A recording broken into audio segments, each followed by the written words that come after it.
Happy Friday. இந்த மந்த்தோட bending leave இன்றைக்கி எடுத்துட்டேன். மார்னிங் எழுந்திரிச்சு வந்து கிச்சனை பார்த்ததும் கிச்சன் எப்படி இருக்குது நீங்களே பாருங்கள். இதெல்லாம் ஃபஸ்ட்டு கிளியர் பண்ணால் தான் நமக்கு நெக்ஸ்ட்டு வேலை என்னன்னு புரியும். அதனால் ஃபஸ்ட்டு இதெல்லாம் கொஞ்சம் கிளியர் பண்ணிவிட்டு நெக்ஸ்ட்டு பார்த்திங்கன்னா வீடெல்லாம் கூட்டியாச்சு. கூட்டிட்டு மாப்பும் போட்டுட்டேன். ஃபுல்லாக கிளியர் பண்ணதுக்கப்புறம் இப்போ கிச்சன் செல்ஃப் எப்படி இருக்குன்னு பாருங்கள். இந்த செல்ஃபில் ஏதாச்சும் அரேஞ்ச்மெண்ட்ஸ் பண்ணலாமா என்னன்னு சொல்லுங்கள். ஒரு வழியாக இந்த வேலைலாம் முடித்ததும் குளிச்சுட்டு வீட்டில் விளக்கேற்றி சாமி கும்பிட்டு முடிச்சாச்சு. நார்மலாக ஒர்க்குக்கு போகும்போது 8:30 ஆர் 9 வீட்டில் சாப்பிட்ருவேன்.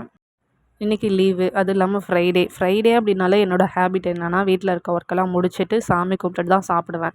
அதனால் இந்த வேலைலாம் முடிச்சுட்டு சாப்பிட்றதுக்கு கொஞ்சம் லேட் ஆகிடுச்சி. செம்ம பசி.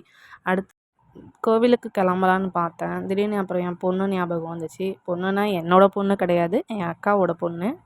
குழந்தை பெற்றெடுக்காமலேயே அம்மாவாக உணர வைக்கிறாள் அக்காவின் மகள்னு சொல்லுவாங்கள்ல, அந்த மாதிரி இவ என்னை உணர வச்சுருக்கா. பாப்பா கிட்ட பேசிவிட்டு நெக்ஸ்ட்டு கோவிலுக்கு கிளம்பிட்டேன்.